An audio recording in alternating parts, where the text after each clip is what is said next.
Chers internautes du Guépard.net, bonsoir. Actualité oblige, il y a quelque temps, un jeune journaliste trouvait la mort lors d'une assemblée générale de l'UFDG. À l'occurrence, le jeune Koula Diallo. Ça a à l'époque fait couler beaucoup d'encre et beaucoup de salive. Et bientôt le procès, pour en parler. Et il est souvent dit qu'on n'est jamais mieux servi que par soi-même. Votre site internet a fait venir sur son plateau un jeune qui était présent, un jeune écrivain. C'est aussi l'ancien fédéral chargé de la communication de l'Union des forces démocratiques de Guinée en France. Il s'agit de M. Keita. M. Keita, bientôt le procès du jeune Koula. Qu'est-ce que vous pensez, ou qu'est-ce que vous avez à nous dire à ce sujet?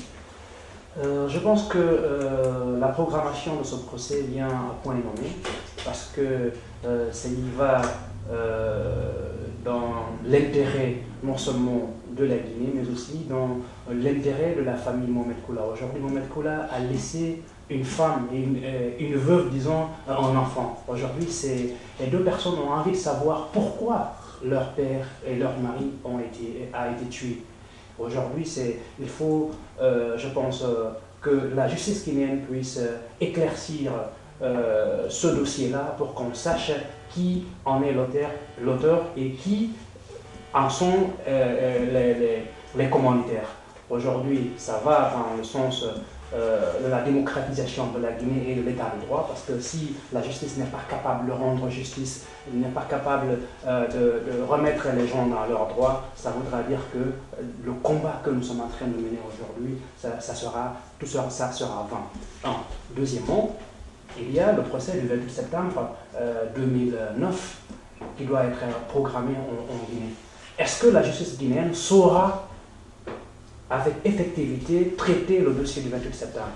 Le dossier de Mohamed Koula, c'est un test. Parce qu'un journaliste, non seulement c'est pas n'importe qui, en plus de cela, si la justice guinéenne n'arrive pas à réussir de mettre en place tous les mécanismes pour que ce procès puisse se passer dans de très bonnes conditions et que les commanditaires et les auteurs puissent réellement avoir les sanctions qu'il faille avoir, je pense qu'ils n'auront pas le crédit, en tout cas, pour qu'ils puissent traiter le massacre du 28 septembre 2009. Je suivais le ministre guinéen de la Communication lors de son passage à l'Assemblée nationale qui disait que depuis l'arrivée du professeur Alpha Condé au pouvoir, aucun journaliste n'a été inquiété ni emprisonné. Le seul journaliste qui avait été tué, c'était au siège de l'UFDG. Et depuis, M. Vaouri, dont vous êtes un des proches, et le Cancelou se rejette la balle. Vous qui étiez présent sur le terrain, est-ce que vous pouvez exactement nous expliquer ce qui s'est passé? Parce que beaucoup de choses ont été dites sur cette affaire. Bon, pour revenir un peu à la genèse, vous savez, M. Baouri avait bénéficié d'une grâce présidentielle bien avant ce jour fatidique du 5 février 2016. Nous sommes rentrés à Conakry le 24 janvier. Et bien avant, déjà, le 5 février, c'est-à-dire le 28 janvier 2016, il y avait un certain député ou conseiller de Sénégal, qui se nomme Ousmane Gawal, qui avait écrit sur sa page Facebook que pour cette date du 5, que M. Baouri et Alpha Condé programmaient perturber la réunion du bureau exécutif de l'UFDG.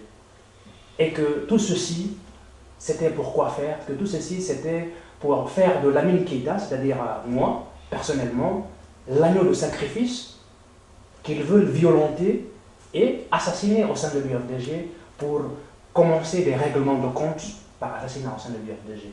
Ça veut dire quoi? Ça veut dire que c'est prémédité. Parce que ceci a été fait, et jusqu'à présent, il y a des captures d'écran, et sur la page Facebook du député Ousmane Gawal, il existe jusqu'à présent le document. Le 28, ils avaient prémédité cela.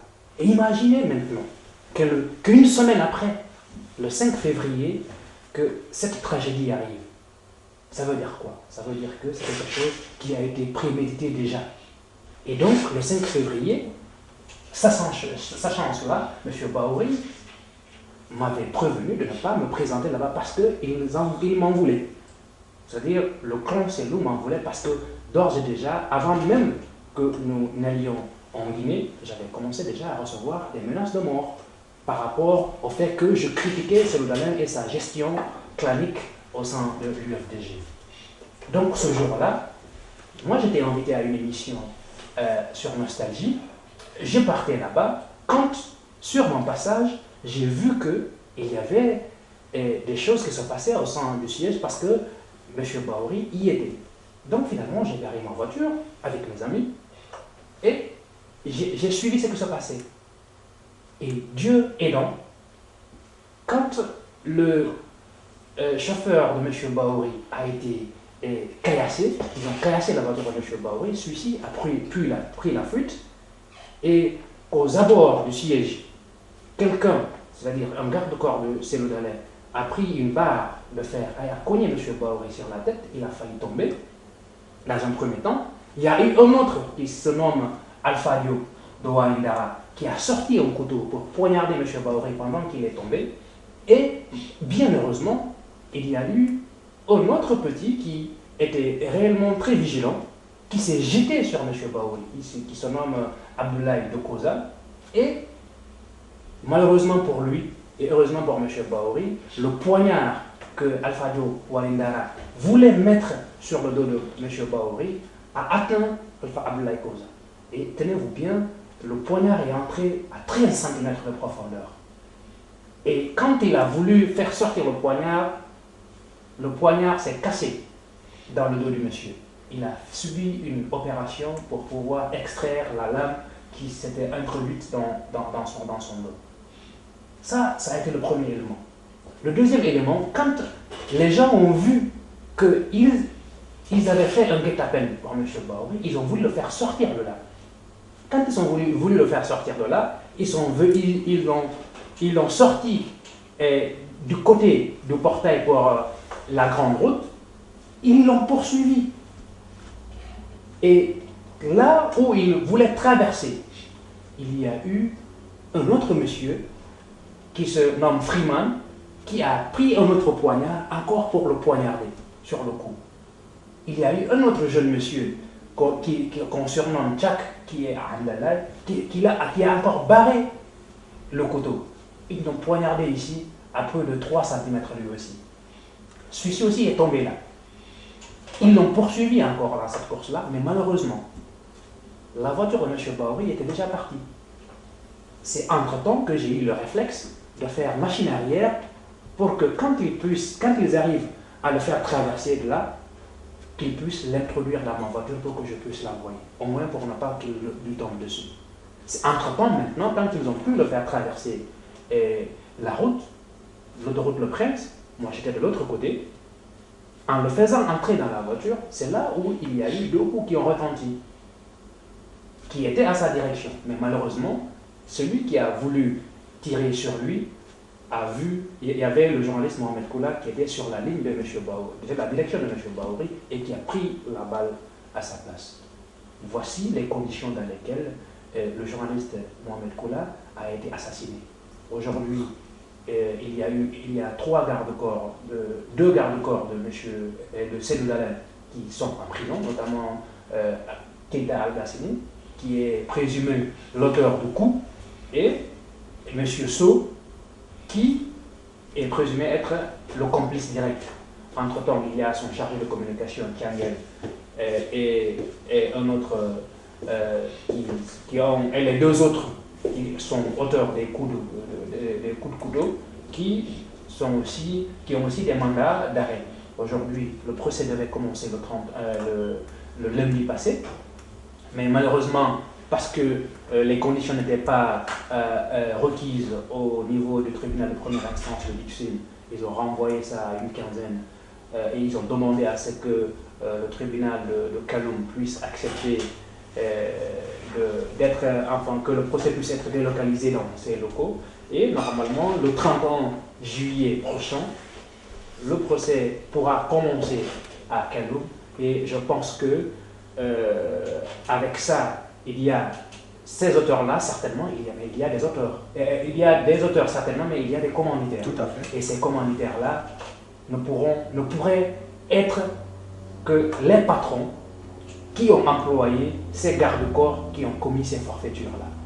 Et donc, je souligne ce point-là, le nommé Ousmane Gawal, il faudra que lui aussi, il réponde à sa forfaiture parce que avec ces postes, on a compris que c'est une préméditation. Maintenant, au-delà de ça, le même jour, il y a eu Cellou Dalein qui a déclaré que M. Bahouri était venu au siège de l'UFDG et qu'il était porteur d'une arme. Et c'est quand il a voulu tirer sur Cellou Dalein qu'il a tiré sur le journaliste Mohamed Koula. Ça, c'est une diffamation. Aujourd'hui, qu'il faudra éclaircir. Je pense que M. Bahouri a porté plainte par rapport à cet aspect-là aussi qui est très important. Parce qu'on ne peut pas continuer à mentir aux Guinéens comme ça, et comme si de rien n'était, et continuer à assumer ses fonctions parce qu'on est riche ou parce qu'on est de telle ou de telle position sociale. Je pense que la justice guinéenne est interpellée sur ce dossier-là et elle a le devoir de mettre toute la lumière dessus. Justement, sur cette question de l'extinction, si vous voulez, de Bahouri, on a vu sur les réseaux sociaux un véhicule Mercedes ML, je crois, de couleur verte, rouge, venir se garer et lui entrer là-dedans, c'est ça que vous... Oui, c'était ma voiture, c'est moi qui conduisais ce véhicule-là, et c'est moi qui a observé les choses et qui a fait finalement une marche arrière pour venir le chercher, pour l'envoyer à l'hôpital.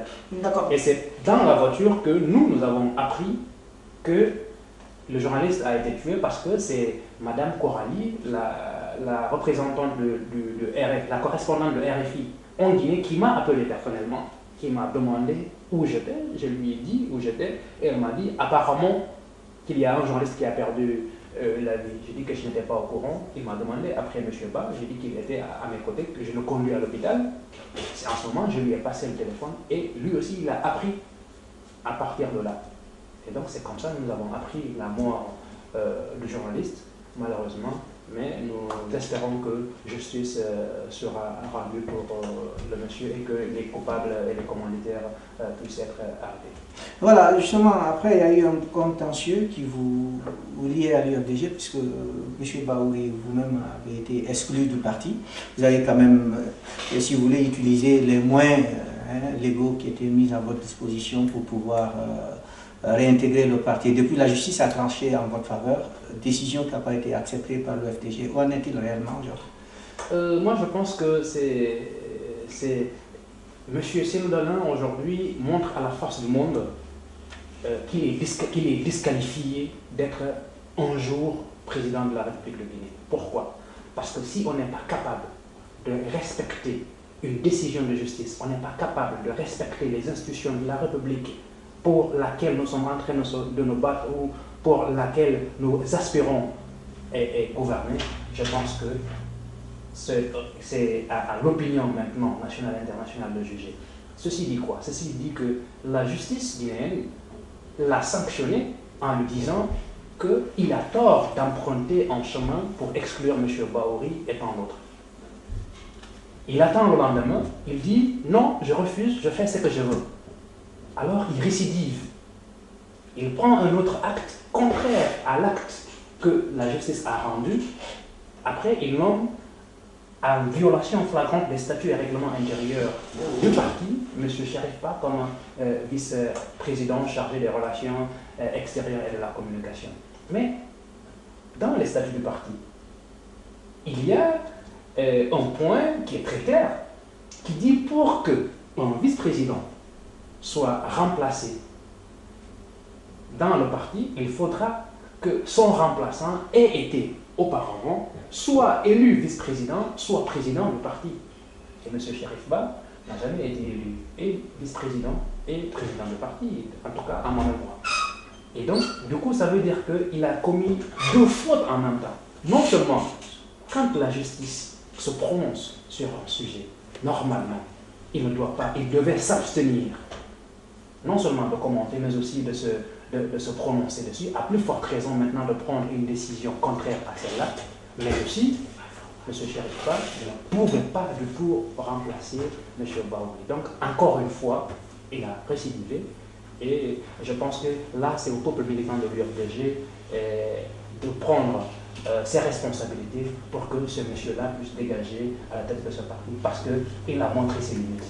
Justement, M. Bahouri et vous, ses proches, depuis ce refus de M. Selou d'accepter cette décision de justice, qu'est-ce que vous avez entrepris après? Qu'est-ce que vous avez fait? Qu'est-ce que vous faites pour jouir de vos droits, si vous voulez? Aujourd'hui, nous sommes en train de faire notre lutte. Parce que j'aime à dire tantôt que il ne s'agit pas de partir dans des sièges où c'est devenu des vestiges de la vie politique à chanter, danser là-bas. Aujourd'hui, le nouveau militant de l'UFDG, d'ailleurs c'est le nouveau citoyen guinéen qui est exigeant. Nous n'allons plus accepter que des gens venus de nulle part et qui ne veulent pas de tout respecter les textes et règlements intérieurs et de parti et de la République pour qu'ils nous dirigent et qu'ils continuent à faire ce qu'ils veulent et au sein des partis et au sein du pays. Nous disons que M. Alpha Condé ne peut pas faire ce qu'il veut dans le pays parce que nous avons le pays en commun.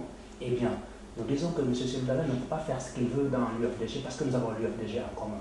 Aujourd'hui, nous demandons d'abord à nos militants et sympathisants de rester dans l'UFDG, ça c'est un, mais deuxièmement, de faire cette guerre interne-là pour chasser toutes les personnes, enfin, toute cette direction, ce directoire de Seloudala qui ne veut pas du tout aller dans le sens du dialogue, aller dans le sens du débat et aller dans le sens de la modernisation du parti.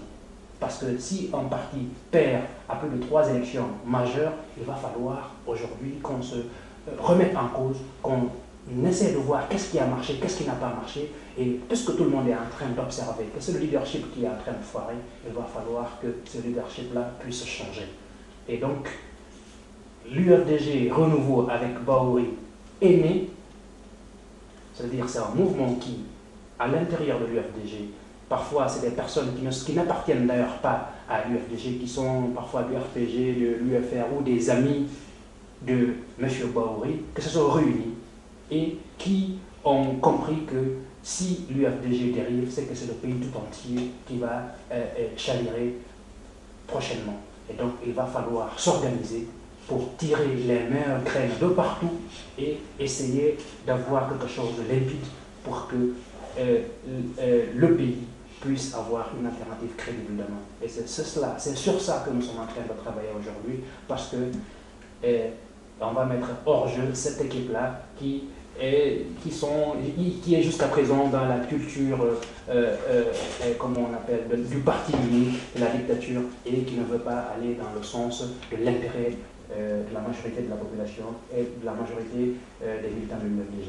Récemment, il a été révélé que M. Seloudala touchait 500 millions tous les mois. Vous qui êtes aussi de l'UFDG, parce que moi je suis légaliste et la justice vous reconnaît dans ce parti. Quand vous avez appris cela, qu'est-ce que ça vous a fait? Ça nous a sidéré seulement. Pourquoi? Parce que quand M. Seloudala faisait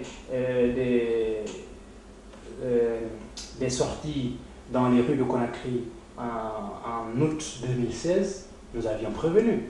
Nous avions dit que c'était juste pour qu'il puisse avoir une poignée de main de M. Alpha Condé et qu'il puisse voir avec une ruse comment est-ce qu'il faut avoir quelque chose. Et aujourd'hui, comment on appelle, il nous a donné raison, parce qu'avec les accords du 12 octobre, si je ne me trompe pas, ces accords-là, qui ont abouti à l'octroi de ce montant de 5 milliards par an, nous a donné raison. Parce que non seulement il fallait voir quoi, au-delà de ce qu'il a obtenu, mais ils ont fait avec le RPG, c'est-à-dire les députés de l'UFDG et les députés de la majorité ont concocté des lois qui ne vont pas dans le sens de l'intérêt des populations. Mais pour que ça les arrange, ils ont laissé là. Sinon, la nomination des chefs de quartier, comment est-ce que des personnes aussi adultes que ceux-là peuvent se retrouver pour dire qu'en Guinée, nos quartiers, nos districts, nos villages n'ont pas de personnalité morale? C'est ça qui a mis l'oligarchie et la guerre en Amérique latine pendant toutes ces années.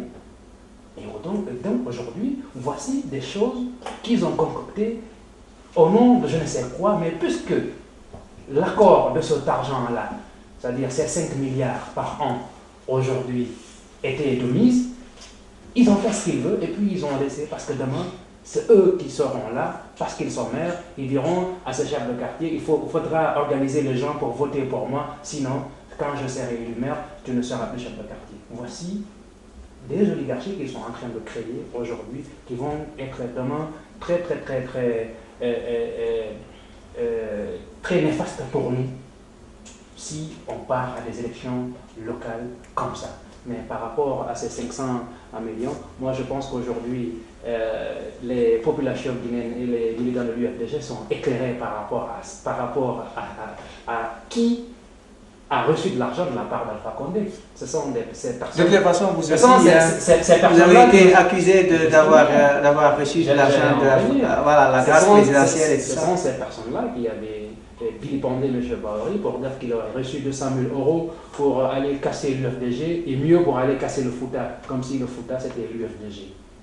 Et donc, je le dis, toujours, je le dis et je le répète, c'est à la population militante de l'UFDG de prendre ses responsabilités par rapport à toutes ces dérives de Cellou Dalein et son petit clan, et pour pouvoir les éjecter, pour que le parti puisse revivre avec un renouveau, pour pouvoir conquérir, comme on appelle, le pouvoir en République du Guinée. De toute façon, sur mon renouveau, vous êtes revenu plusieurs fois. Tout à l'heure, vous parliez de l'UFDG version renouveau. Qu'est-ce que vous voulez? Est-ce que vous pouvez être plus explicite? Qu'est-ce que vous voulez dire? Aujourd'hui, il y a un mouvement de l'UFDG qui est né à l'intérieur de parti et à l'extérieur de parti, à l'intérieur de la Guinée comme à l'extérieur de la Guinée, parce que c'est un mouvement qui veut sauver l'UFDG du désastre. Nous avons compris que toutes les manœuvres de Cellou Dalein et son petit directoire, c'est pour que M. Baori n'ait pas un œil sur ce qui se passe à l'intérieur. Parce que déjà depuis 2011, après son exil, ils ont fait ce qu'ils ont fait. Ils l'ont écarté carrément de la gestion du parti en interne. Et aujourd'hui, comme la majorité de la population militante a compris cela, cette majorité veut aujourd'hui qu'il y ait un renouveau parce que avec Cellou Dalein, c'est de l'ancien et nous avons dépassé ce stade-là. Il va falloir que, au niveau des instances de parti, qu'il y ait des renouvellements, au niveau de la prise de décision, au niveau des stratégies de parti, qu'il y ait réellement des personnes qui sont capables et représentatives pour que de nouvelles décisions et de nouvelles orientations puissent être données au parti. Et ce, jusqu'à présent, c'est M. Baori qui est à la tête, comme on appelle, de ce courant-là, pour que nous puissions avoir réellement des lanternes devant nous pour nous éclairer et que le parti puisse s'engager dans la lutte réelle maintenant pour la conquête du pouvoir. Parce que M. Cellou Dalein, ce n'est pas quelqu'un qui veut réellement le pouvoir. Il veut être chef de file comme de l'opposition ou chef de file du Fouta, comme nous le constatons à travers ses actes. Et l'UFDG, c'est un parti national. L'UFDG aspire à diriger la Guinée, vu la lutte que le parti a eu à faire depuis sa création il y a maintenant près de 30 ans. Nous arrivons au terme de cette émission. Il est de coutume, en tout cas, le plateau du Guépard, de vous demander, vous dire, si vous voulez, vos derniers mots, en fait. Alors, je m'adresserai à la population guinéenne tout entière et aux dirigeants de l'UFDG et aux militants et sympathisants de l'UFDG en particulier, de prendre leurs responsabilités par rapport aujourd'hui au danger que notre pays est en train de traverser. Parce que notre pays est en danger. Si dans tous les partis politiques qui aspirent à diriger ce pays, il y a des velléités de détourner ou de tirer la couverture vers des personnes, vers de petits clans qui sont en train de se former, il va falloir que la jeunesse, il va falloir que toutes les personnes qui sont épris de liberté et qui veulent le développement du pays puissent se retrouver pour pouvoir parler ou conjuguer le même verbe pour tirer le meilleur de tout ce qu'il a comment on appelle, du mieux et essayer de faire en sorte que le pays puisse s'en sortir à travers des visions qui sont futuristes et à travers l'application stricte et de la Constitution et des textes qui nous réglementent dans nos différentes organisations. C'est avec ça seulement qu'on pourrait s'en sortir. Je vous remercie. En tout cas, merci Monsieur Mohamed Lamine Keita, proche de Baoui, d'être passé nous voir. Merci d'avoir été des nôtres. Merci de nous avoir suivis. Où que vous trouvez sur cette planète.